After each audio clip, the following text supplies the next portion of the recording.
ఓం సాయిరామ్ సమర్థ సద్గురు సాయినాథ్ మహారాజ్కి జై. మన సాయి బిడ్డలందరికీ నమస్కారం అండి. అందరూ ఎలా ఉన్నారు, ఏం చేస్తున్నారు? మన సాయినాథుని దయవలన అందరూ సుఖంగా సంతోషంగా ఉండాలని మనస్ఫూర్తిగా సాయిని వేడుకుంటూ ఈరోజు వీడియోని అయితే మొదలు పెడుతూ ఉన్నాను. ఇక ఈరోజు వీడియోలో సాయినాథుడు మనకు అందిస్తున్న సందేశం ఏంటి అంటే కనుక, బిడ్డ, నీకు ద్రోహం చేసేటటువంటి కొంతమంది వ్యక్తులను నేను కనిపెట్టానమ్మా. కనుక ఆ వ్యక్తులు నీకు ఏ విధంగా ద్రోహం చేయాలి అనుకుంటున్నారో వాళ్ళ పేర్లు కూడా నీకు చెప్పబోతున్నాను. కనుక నేను నీ ముందుకు ఒక సందేశాన్ని అయితే తీసుకువచ్చాను. మరి నువ్వు నాకు నా వెంకన్న చెప్పమంటేనే నేను వచ్చాను తల్లి. నువ్వు ఆ సందేశాన్ని విన్న తరువాత నీకు తప్పకుండా వారు ఎవరు అనేది నీకు అర్థమయ్యే తీరుతుంది. అలాగే నేను చెప్పే మాటలను అసలు పొల్లు పోకుండా జాగ్రత్తగా ఆలకించు. ఎందుకంటే నువ్వు అన్ని విషయాల్లో కూడా అతి మంచితనంతో అందరినీ నమ్మిస్తున్నావు. అలాగే ఎవరు నీవారు, ఎవరు నీకు అపాయం చేసేవారు అనేది కూడా నీకు తెలియకుండా ఎన్నో ఇబ్బందులు కూడా పడుతూ ఉన్నావు. అయితే నీవు జాగ్రత్త పడాలి. అందుకే నీకు ముందుగానే ఈ సందేశాన్ని నీ ముందుకు తీసుకుని వచ్చాను. ఇక ఏమాత్రం ఆలస్యం చేయకుండా నేను చెప్పేది నువ్వు చాలా జాగ్రత్తగా విను. ఒక్కసారి వెంకన్నను తాకి చూడు, అన్నీ నీకు అర్థమవుతాయి. ఈరోజు మనలో ఎంతో అమూల్యమైనటువంటి సందేశాన్ని మనకు సాయినాథుడు చెప్పబోతున్నారు. మనల్ని మోసం చేయడానికి ఎవరు వస్తున్నారు, ఎవరిని చూసి మనం జాగ్రత్త పడాలి. ఈరోజు మనం సందేశం రూపంలో వచ్చినటువంటి ప్రతి మాటను కూడా ఆలకిద్దామండి. అసలు ఇంతగా మనకు భగవంతుడు ఎందుకు ఇలా చెప్తూ ఉన్నారు? ఈరోజు నీ కంటపడిన వెంటనే కాదనవద్దు, నిర్లక్ష్యమే చేయవద్దు. ఒక్క క్షణం ఆగి ఈ సందేశాన్ని విను. గంటలు, రోజులు, వారాలు కాదు, కేవలం నీ జీవితంలో కొన్ని సంఘటనలు, మలుపులు, మెలుకలు, ఇలా ప్రతి ఒక్కటి కూడా పూర్తిగా మారిపోతున్నాయి. ఒక్కొక్కసారి నీ జీవితమే తలకిందులైపోతున్నట్లుగా నీకు అనిపిస్తుంది కదా. కనుక ఈరోజు నేను అందించే ఈ సందేశాన్ని నువ్వు విన్నావు అంటే కనుక అసలు ఆ వ్యక్తులు ఎవరు, నీకు ద్రోహం చేసే వ్యక్తులు ఎవరు, నీ మంచి కోరే వ్యక్తులు ఎవరు అనేది నువ్వు తప్పకుండా తెలుసుకుంటావు. అసలు ఆ వ్యక్తుల యొక్క మోసం అనేది తెలుసుకుని నిజంగా నువ్వు కొంచెం బాధపడతావు. అయినప్పటికీ బాధపడాల్సిన పని అయితే లేదు. ఎందుకనంటే నువ్వు జాగ్రత్తగా ఉంటావు కదా. కనుక నువ్వు నిర్లక్ష్యమే చేయవద్దు. ఏముందులే అని చెప్పి తీసి పారేయనవద్దు. ఈరోజు నీకు తెలియనటువంటి రహస్యాలను దాచి ఉంచాను. కనుక నువ్వు అశ్రద్ధ చేయకుండా, నిర్లక్ష్యం చేయకుండా ఈరోజు నువ్వు పూర్తిగా వింటేనే నీకు ఏంటి అనేది అర్థమవుతుంది. అది కేవలం నేను నీ కోసం తెచ్చినటువంటి ఒక రహస్యమైనటువంటి సందేశం. కనుక చివరి వరకు విను, నీకు అర్థమవుతుంది. చూడు తల్లి, ఇప్పుడు నీకు కొంచెం కంగారు, అలాగే కాస్త భయము నీకు అనిపిస్తుంది కదా. అయితే అవన్నీ కూడా నీకు నీ మనసులో మెదిలే ఉంటాయి. మరి ఎందుకు అసలు నన్ను ఎవరు మోసం చేస్తున్నారు? నేను ఎవరికి కూడా ఎటువంటి చెడు తలపెట్టలేదు కదా, ఎవరికి నష్టం అనేది చేయలేదు కదా, ఎవరిని గాయపరచను లేదు, నొప్పించలేదు, ఎవరి దగ్గర ఉన్నటువంటి వస్తువులను కూడా నేను లాక్కోలేదు కదా. డబ్బు కానీ, మనశ్శాంతిని కానీ నేను ఎవరి దగ్గర లాక్కోలేదు. మరి అటువంటప్పుడు నా మీద ఎవరికి పగ ఉంటుంది, ఎవరికి కక్ష ఉంటుంది, నన్ను మోసం చేయాలనే ఉద్దేశం ఎవరికి ఉంటుందో అని నన్ను పదే పదే అడగాలనిపిస్తుంది కదా. అందరితో మంచిగానే ఉన్నాను కదా. ఏదైనా కొనాలి అంటే సహాయం చేశాను. ఆపదలో ఉన్నప్పుడు వారికి నా మీద అటువంటి దురుద్దేశం పెట్టుకుని ఉన్నవారు ఉన్నారా? ఎవరు వారు అని నీ మనసులో నువ్వే ప్రశ్నిస్తూ ఉన్నావు కదా. నీ మనసులో ఆ సందేహం మొదలైంది కూడా. ఇవన్నీ తెలియాలంటే ఈరోజు ఈ సందేశం నువ్వు పూర్తిగా వినితీరాలమ్మా. ఆ వ్యక్తి మంచి వ్యక్తిగా ఉంటారో, ఎంత ముక్కుసూటితనంతో ఉంటారో, వాళ్ళు ఎవరి దగ్గర చెయ్యి చాపకుండా ఎవరికైతే వారి జీవితంలో రెక్కల మీద కష్టపడుతూ ఉంటారో అటువంటి వారికి శత్రువులు ఎక్కువ, తెలుసా? ఎందుకంటే నీకు మోసం చేయడం అనేది తెలియదు, ఒకరి దగ్గర చెయ్యి చాచడం అనేది తెలియదు, అలాగే ఒకరి మనసును నొప్పించడం కూడా తెలియదు, ఒకరిని బాధ పెట్టడం కూడా తెలియదు, ఒకరిని మోసం చేయడం తెలియదు. ఇవన్నీ కూడా తెలియనటువంటి, శుభం తెలియనటువంటి అమాయకురాలివమ్మ నువ్వు. చెప్పాలి అంటే అమాయకపు పిచ్చి తల్లివి. అంతకంటే నిన్ను మోసం చేయడం అనేది అసలు తెలియదు నీకు. నీ తెలివితేటలతో, రెక్కల కష్టంతో, నీ శ్రమతో నువ్వు రేయింబగలు కష్టపడి నీ జీవితంలో ఎదుగుతూ వచ్చావు. నువ్వు నీ తిండి నువ్వు తింటావు, అలాగే ఎప్పుడు కూడా పైకి నవ్వుతూ ఉంటావు. నీ సంసారం నువ్వు చక్కబెట్టుకుంటూ ఉంటావు, నీ కుటుంబంతో బాగుంటావు. నాకు ఈరోజు ఈ కష్టం వచ్చింది, ఈ బాధ వచ్చింది, నాకు ఈ 10 రూపాయలు ఇవ్వు అని చెప్పి ఎవరి దగ్గర కూడా నీ కష్టాన్ని చెప్పుకోలేదు. ఇతరుల సమయాన్ని కూడా నువ్వు ఆశించలేదు. అటువంటి అప్పుడు ఏమవుతుంది ఏంటి, కొందరిలో ఒకలాంటి ఈర్ష్య మొదలైపోయిందమ్మా. ఈ వ్యక్తి ఎవరి దగ్గర కూడా చేయి చాపడం లేదు, అసలు ఎందుకు ఈ వ్యక్తి జీవితంలో ఇంత చక్కగా ఆనందంగా ఉంటూ ఉన్నారు, ఇంత బాగా ఎదిగిపోతూ ఉన్నారు, మేము కూడా తనతో పాటు జీవితం మొదలుపెట్టాం కదా, మా జీవితం చూస్తే అల్లకల్లోలంగా ఉంది, మేము ఎక్కడ వేసిన గొంగలు అక్కడే ఉంది, మేము ఎంత చేస్తున్నా ఎంత సంపాదిస్తున్నాం, కానీ తనంత సంతోషంగా మేము లేకపోతున్నాము, తనంత ప్రశాంతంగా మేము లేకుండా ఉండలేకపోతున్నాం. ఇక తన కుటుంబంతో అతను ఆమె ఎంత సంతోషంగా ఉంటుంది, తన కుటుంబంతో ఎంత సమయం గడుపుతూ ఉంటారు, మా వల్ల కావడం ఇది ఎందుకని, మేము ఎందుకు ఉండలేకపోతున్నాం, సమాజంలో వారికి వచ్చినంత పేరు మాకెందుకు రావడం లేదు, అసలు వాళ్ళు చేసేదేంటి, మేం చేయలేనిదేంటి, ఎందుకు వాళ్లకు నవ్వుల పాలు చేసేయాలి అని చెప్పి, నీకు మనశ్శాంతి లేకుండా చేయాలని చెప్పి, నీ కుటుంబాన్ని చిన్న భిన్నం చెయ్యాలి అని చెప్పి టార్గెట్ పెట్టుకున్నారమ్మ నిన్ను. నీ పనుల్లో ఆటంకాలు ఏర్పడేలాగా చేస్తున్నారు, నీ ఎదుగుదలను ఆపాలని ప్రయత్నిస్తున్నారు. ఎందుకు అలా చేస్తున్నారు అని చెప్పి నన్ను అడగాలనిపిస్తుంది కదూ.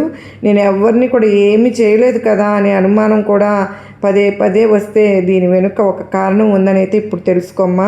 అసలు ఎవరు అనేది కూడా నీకు నేను తప్పకుండా చెప్తాను. ఎదురుగా ఉన్నటువంటి ఈ వెంకన్న స్వామిని ఒక్కసారి తాకి ఒక్కసారి కళ్ళు మూసుకుని మనస్ఫూర్తిగా నన్ను తలుచుకో. వారు ఎవరు అనేది నువ్వు నన్ను చూపించమని అడిగావు కనుక ఒకసారి కళ్ళు మూసుకో. నీకు వారి ముఖం అనేది కళ్ళకు కనిపించేలాగా చేస్తాను. నీ మనసులో ఆలోచనలు నీకు కనపడే విధంగా చేస్తాను. వారి రూపురేఖలు నీకు కనిపించే విధంగా చేస్తాను. వారు నీతో ఎలా ప్రవర్తిస్తున్నారు, వారు ఎవరో ఏం చేయబోతున్నారు, ప్రతి ఒక్కటి కూడా నీ కళ్ళు తెరిచి ఒక్కసారి చూడు. తరువాత నా మీద భారం వేసి తప్పకుండా విను. అంతా కూడా నీకు మంచే జరుగుతుంది. వారి చరిత్ర అంతా కూడా నీకు పూర్తిగా కనిపిస్తుంది. నీతోనే ఉన్నారమ్మా, నీ చుట్టూనే తిరుగుతున్నారు, నీ ముందే తిరుగుతున్నారు. ప్రతి మనిషిలో నీ వెంటే ఉంటున్నారు. ప్రతి పనిలోనూ నీ గురించి గమనిస్తూ ఉన్నారు. అది మంచి అవని చెడవని గమనిస్తున్నారు, కష్టం కానీ నష్టం కానీ ప్రతి ఒక్కటి కూడా. కానీ నువ్వు మాత్రం నోరు తెరిచి ఏది చెప్పవు. వాళ్ళంతటి వాళ్ళే అన్నీ కూడా నీ చుట్టూ తెలుసుకుంటూ ఉన్నారు. అంత చనువుతో నీతో ఉంటున్నారు. నువ్వు పనిచేసే చోట కావచ్చు, నీ ఇరుగు పొరుగు కావచ్చు, నీ బంధువుల్లో అయినా కావచ్చు, నీ కుటుంబంలో అయినా కావచ్చు, అలా గమనిస్తూ ఉంటున్నారు నిన్ను. మీ ఇద్దరి మధ్య చనువు చూసి చాలా అంటే చాలా విపరీతంగా పెరిగిపోయిందా. ఆ చనువు వల్ల ఏమవుతుందంటే వారి మనసులో ఎటువంటి ఆలోచన వచ్చిందంటే, వారు ఎందుకు భయపడుతున్నారు అంటే, వారు ఎందుకు నిన్ను పతనం చేయాలి, నిన్ను మానసికంగా కృంగ తీసేసేయాలి, ఇలా వేరే ఆలోచనలు నీ మనసులోకి రాకుండా చేయాలి, ఎంతసేపు నిన్ను బాధ పెట్టాలి. నువ్వు బాధతో విలవిల్లాడుతూ ఉంటే, నిద్రాహారాలు మానేసి ఒంటరిగా కుమిలిపోతూ ఉంటే, ఒంటరిగా ఉంటే కనుక చూసి ఆనందించాలని చూస్తున్నారు. ఎందుకు ఇవన్నీ చేస్తున్నారంటే, నీ మనసు మళ్ళించాలి. నీ మనసు ఎందుకు మళ్ళించాలి అంటే, వారు ఎన్నో తప్పులు చేస్తున్నారు, అలాగే ఎన్నో పొరపాట్లు కూడా చేస్తున్నారు, తప్పుడు దారిలో వెళ్తున్నారు. వారి జీవితమే ఒక తప్పుడు దారిలో వెళ్తూ ఉంది. అయితే నువ్వు ఇవన్నీ కూడా గమనించడం లేదు. నువ్వు చూసే ఉంటావు కదా, నువ్వు ఒక భ్రమలో ఉంటున్నావు. నా గురించి నేను చేస్తున్నటువంటి ప్రతి తప్పు తనకు తెలిసిపోయి ఉంటుందేమో, తనతో నేను ఉంటున్నాను కదా, తనతో తిరుగుతున్నాను కదా, నేను చేస్తున్నవన్నీ గమనించేశారేమో అని ఆ వ్యక్తులు కూడా భయపడిపోతూ ఉన్నారు. ఇక నా తప్పులను వాళ్ళు ఎక్కడ బయట పెట్టేస్తారో, నా పొరపాట్లు ఎక్కడ బయట పెడతారో, అలా పెడితే నేను నవ్వుల పాలైపోతానేమో, అందరూ కూడా నన్ను చిన్న చూపు చూస్తారేమో, ఆ వ్యక్తి సరైనటువంటి వ్యక్తి కాదని ఎవ్వరూ కూడా నాతో మాట్లాడరేమో, నేను సంతోషంగా ఉన్నప్పుడు నా జీవితంలో నేను అనుకున్నది సాధించుకుంటూ వెళ్తూ ఉన్నప్పుడు ఎప్పుడూ కూడా నేను ప్రశాంతంగా లేను. ఎప్పుడు వీళ్ళు నాశనం అవ్వాలని చెప్పి కోరుకున్నటువంటి నేను ఈరోజు ప్రశాంతంగా ఉండగలుగుతానా అని వారి మనసులో వారు ఒక భయం అనేది స్టార్ట్ చేశారు. నిన్ను బాధ పెట్టాలని, నీకు ప్రశాంతత లేకుండా చేయాలని చూస్తున్నటువంటి వ్యక్తులను నేను ఊరికే వదిలిపెడతానా? మరి నీకు వచ్చేటటువంటి అదృష్టాన్ని నీకు దక్కకుండా చేస్తున్నారు కదా, నీకు మనశ్శాంతి లేకుండా చేస్తూ ఉంటే, నీ జీవితాన్ని చిన్నాభిన్నం చేస్తూ నవ్వులు పాలవ్వాలని చేసి చూస్తుంటుంటే, నిన్ను నడి రోడ్డు మీదకి లాగాలని చూస్తుంటే, నిన్ను అప్రతిష్ట పాలు చేస్తే, ఆర్థిక ఇబ్బందుల్లో నువ్వు మునిగిపోయేలాగా చేస్తే, అలా చేస్తే వారికి అదొక సరదా, అదొక ఆనందం, అదొక పైశాచిక ఆనందం. ఇటువంటివి ఎదుర్కోవడానికి వారు నీ ముందుకు రాలేక నీ వెనుక గోతులు తవ్వుతూ ఉన్నారు. నీ మనసులో చెడు ఆలోచనలు సృష్టిస్తున్నారు, చెడు వైపు నిన్ను నిలబెట్టాలని చూస్తున్నారు. కానీ నా గురించి నువ్వు ఎప్పుడు కూడా ఆలోచించవద్దు, నీ గురించి కూడా నువ్వు ఆలోచించవద్దు అని చెప్పి నన్ను అడుగుతున్నావుగా. ఈరోజు ఒక్కసారి నీ గురించి నువ్వు ఆలోచించుకోమ్మా. నేనే కనుక నిన్ను సరైనటువంటి మార్గంలో పెట్టకపోయి ఉంటే, నేనే కనుక నీకు అడుగడుగున సహాయం చేయకపోతే ఎప్పుడు నువ్వు వారి చేతుల్లో బలైపోయేదానివి. నిన్ను కష్టాలు నెట్టివేయాలని కాదు నా ఆలోచన, నిన్ను ఆదుకోవాలని, అన్నింటా కూడా నేను నీకు తోడుగా ఉండాలనేదే నా ఆలోచన. కనుక ప్రతిసారి కూడా నువ్వు ఎవరి చేతుల్లో చిక్కకుండా, ఎవరికి అవకాశాలు కూడా నువ్వు లొంగకుండా, ఎవరి దగ్గర కూడా నువ్వు తక్కువ కాకుండా ఉండాలనేదే నా ఆరాటం. నువ్వు ఎప్పుడూ కూడా నాకు ఆకాశంలో ఉన్నటువంటి చుక్కలాగా మెరుస్తూ ఉండాలమ్మా. వెలుగులను పంచుతూ ఉండాలి. ఆ అవకాశం లాగేసుకోవాలని చూస్తున్నారేమో కానీ వారి తరం కానే కాదు. ఎన్ని జన్మలు ఎత్తినా సరే వాళ్ళ వల్ల అసలు అవ్వదు. ఏది చేసినా సరే మనిషి వల్ల ఏమవుతుంది చెప్పు? ఏదైనా తలుచుకుంటే నేనే తలుచుకోవాలి. మంచి అయినా చెడైనా నా ఆశీర్వాదంతోనే అది జరుగుతుంది. అటువంటి వాళ్ళు నీ ముందు ఎన్ని ఆటలాడినా వాళ్ళ ఆటలు సాగనిస్తానా చెప్పు? భయపడవద్దు, నేను నీతో ఉన్నానుగా. నేను నీతో ఉంటే ఇక నీకు భయం ఎందుకు? నువ్వు నిజాయితీగా ఉన్నావు కదా. ఎక్కడా కూడా ఎవరిని మోసం చేయలేదు. నీ మనసు ఎక్కడ కల్మషం లేకుండా ఉంటుంది. కల్మషంలోనే నువ్వు కల్మషం లేనటువంటి గొప్ప మనిషివమ్మ. ఆకలితో ఉన్న వారికి అన్నం పెడతావు. నీతో పాటు నలుగురిని నీతో పాటు పైకి తీసుకొస్తూ ఉంటావు. అలాంటి నిన్ను దెబ్బ కొట్టనిస్తానా? నేను అసలు అలా చేస్తే చూస్తూ ఊరుకుంటానా? వారి పప్పులన్నీ ఉడకనిస్తానా? వారి ఆటలు సాగనిస్తానా? ఎన్ని జన్మలు ఎత్తినా కానీ వారు నిన్ను ఏమీ చేయలేరు. ధైర్యంగా ఉండు. నీ ఎదురుగా నేనున్నాను. కొండంత అండగా నుంచుని ఉన్నాను. ఆ విషయం వాళ్ళకు తెలియడం లేదు. అనవసరంగా వాళ్ళ సమయాన్ని వృధా చేసుకుంటున్నారు. మనశ్శాంతిని పోగొట్టుకుంటూ ఉన్నారు. వాళ్ళ డబ్బును వాళ్ళు వృధా చేసేసుకుంటూ ఉన్నారు. సమయాన్ని, ఆలోచనలు అన్నింటినీ కూడా నీ మీద ప్రయోగించి అనవసరంగా వారి మనశ్శాంతిని దూరం చేసేసుకుని అల్లాడిపోతూ ఉన్నారు. అది వాడు గమనించుకోవడం లేదు. ఎంతసేపటికి నీ మీదే చూపు, నీ మీదే మనసు. ఇంకొకరు తప్పులు, పొరపాట్లు ఏవి కూడా ఏదైతే వారు గుర్తిస్తూ ఉంటారో వారి జీవితం ఎప్పుడు కూడా సంతోషంగా ఉండదు. కర్మ ఎవరిని విడిచిపెట్టదు అని చూస్తుంది. కర్మ ఒక్కసారి గుర్తుపెట్టుకుంటే చాలు, తిప్పి తిప్పి మరలా ఆ కర్మ ఫలితం వారు అనుభవించవలసి ఉంటుంది. పైకి లేవలేరు. మరలా అలాంటి దెబ్బ అతి త్వరలోనే రుచి చూపిస్తాను. ఎవరైతే నిన్ను నవ్వుల పాలు చేయాలనుకుంటున్నారో వారే అప్రతిష్ట పాలు చేయాలని చెప్పి, నష్టపరచాలని చెప్పి, మానసికంగా కృంగతీయాలని భగవంతుడు వారి జీవితాన్ని చిన్నాభిన్నం చేయాలని నిర్ణయించాడు. దేనికైనా కానీ భగవంతునికి ఒక ప్రణాళిక అనేది ఉంటుంది.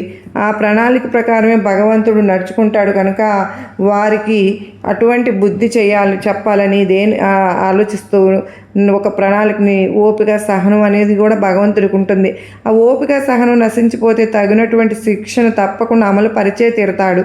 అదే ఈ రోజున నీకు ఎవరైతే కీడు తలపెట్టాలని చెప్పి చూస్తూ ఉన్నారో వ్యక్తులు ఉన్నారో వారి జీవితంలో వారు కోలుకోలేనటువంటి దెబ్బను వారు పొందబోతున్నారు. నువ్వు పనిచేసే చోట నీ ఇరుగు పొరుగు కావచ్చు, ఒక వ్యక్తి లేదా ఎవరైనా సరే, ఇద్దరు వ్యక్తులు ఇలా స్వామ్యంగా కావచ్చు, ఏదైనా కానీ నీకు కీడు తలపెట్టాలని చెప్పి చూస్తూ ఉన్నారుగా. మరి ఆ వ్యక్తులు ఎవరు అనేది నీ అంతరాత్మకి తెలియాలి, నీ మనసుకే తెలియాలి, నీ ఆలోచనలకే రావాలి. నీ చుట్టూ ఎవరు ఎలా ప్రవర్తిస్తున్నారు, ఎవరు నిన్ను తప్పుడు మార్గంలోకి తీసుకెళ్లాలని, తప్పుడు ఆలోచనలు నువ్వు చేసేటటువంటి పని నుండి నిన్ను తప్పించాలని చెప్పి చూస్తూ ఉన్నారు. నీ ధ్యాసను మళ్ళిస్తున్నారు. ఇలా అన్నీ కూడా నీకు వారి రూపాలు కనిపించేలాగా నేనే చేస్తాను. వారి ఆలోచన నీకు వినిపిస్తాను. ఇలా నీకు అర్థమయ్యేలాగా ప్రతిదీ కూడా నేను చేస్తాను. నా మీద భారం వెయ్యి, అలాగే నేను నీ కళ్ళకు కట్టినట్లుగా అంతా చూపిస్తాను. నీ ముందుకు వాళ్ళను రప్పిస్తాను. వాళ్ళు ఎన్ని వేషాలు వేస్తున్నారో కూడా నీకు అర్థమయ్యేలాగా చేస్తాను. ఎందుకంటే నీకు కొన్ని వాళ్ళు చేసే పనులు తెలుసు, కానీ నువ్వు సర్దుకుపోతూ ఉన్నావు. ఇక అలాంటి వారు ఎవరున్నారు అనేది గమనించుకో. ఆ రోజు నీకు తప్పకుండా తెలుస్తుంది నువ్వు ఎంత బాధపడ్డావో వారి వల్ల, అలాగే ఎంత నష్టపోయావు అనేది. ఇక నుండైనా జాగ్రత్త పడు. అర్థమైంది కాదు? ఎవరు ఎలాంటి వాళ్ళు తెలుసుకుని జాగ్రత్తగా సంతోషంగా ఉండు. వాళ్ళకు తెలిసినా నీకు తెలిసినట్లుగా వాళ్ళకు చెప్పవద్దు. నీ సంపాదన విషయాలు చెప్పవద్దు. పొరపాటును కూడా వాళ్ళతో పంచుకోనేవద్దు. అలా పంచుకోవడం వల్ల వాళ్ళు నిన్నే దెబ్బ కొడతారు. కనుక జాగ్రత్తగా ఉండు. నువ్వు ఎంత జాగ్రత్తగా ఉంటే నీకు అంత మంచిది. నువ్వు అలా చెప్పడం వల్లనే వాళ్ళు పూర్తి నరదృష్టి కూడా నీ పైన పడుతుంది. నువ్వు ఏమాత్రం కూడా పైకి ఎదగలేవు. నరదృష్టికి నల్లరాళ్ళు పగులుతాయి అంటారు కదా, అట్లాగా అని చెప్పి అంటారు మరి పెద్దలు. కానీ జాగ్రత్తగా కనుక నువ్వు సొంత విషయాలను చెప్పుకోకుండా అందరితో మంచిగా ఉంటూ ఉండు. అంతా కూడా నీకు మంచిగా జరుగుతుంది. నేను నీకు తోడు ఉన్నానుగా. ఈ ఒక్కటి నమ్ము, నీ భారమంతా నేనే వహిస్తాను, నవ్వుతూ హాయిగా ఉండు, అన్నింటినీ కూడా అతి త్వరలో చక్కబెడతాను అని ఈరోజు మనకు అమూల్యమైనటువంటి సందేశాన్ని సాయినాథుడు అందించారు కదండి. మరి ఎవరైనా సరే కానీ నిజం చెప్పాలంటే ఈ రోజుల్లో మనం మంచి కోరేవారు ఎవరో, మన చెడు కోరేవారు ఎవరో అర్థం కావడమే లేదు. పైకి ఒకలాగా ఉంటున్నారు, వెనకాల ఇంకోలాగా మాట్లాడుతున్నారు కదా. అటువంటి నీచులకు తప్పకుండా మనం ఉండాలి కదా. మరి మనకి అటువంటి మన పర్సనల్ విషయాలను ఎవరితోనూ షేర్ చేసుకోకుండా కూడా ఉండాలి. తిరిగి మళ్ళా మరొక చక్కని సాయినాథుని సందేశంతో మళ్ళీ కలుసుకుందామండి. అంతవరకు ఆ సాయినాథుని కృపా కరుణా కటాక్షములు, ఏడుకొండల వెంకన్న స్వామి కరుణా కటాక్షములు మనందరిపైన ఉండాలని చెప్పి మనస్ఫూర్తిగా నేను కూడా మీ అందరి తరపున కోరుకుంటున్నాను. ఆ తండ్రి ఆశీస్సులతో మనందరికీ కూడా అష్టైశ్వర్యాలు ఆయురారోగ్యాలు ప్రసాదించాలని ఏడుకొండల వెంకన్నను మరొక్కసారి వేడుకుంటూ సాయినాథుని కృపకు మనందరం కూడా పాత్రలు అవ్వాలని, బాబావారి ఆశీస్సులు మనందరిపైన ఉండాలని మనస్ఫూర్తిగా కోరుకుంటూ సర్వే జనా సుఖినో భవంతు. జై సాయిరామ్ అని పలుకుదామా.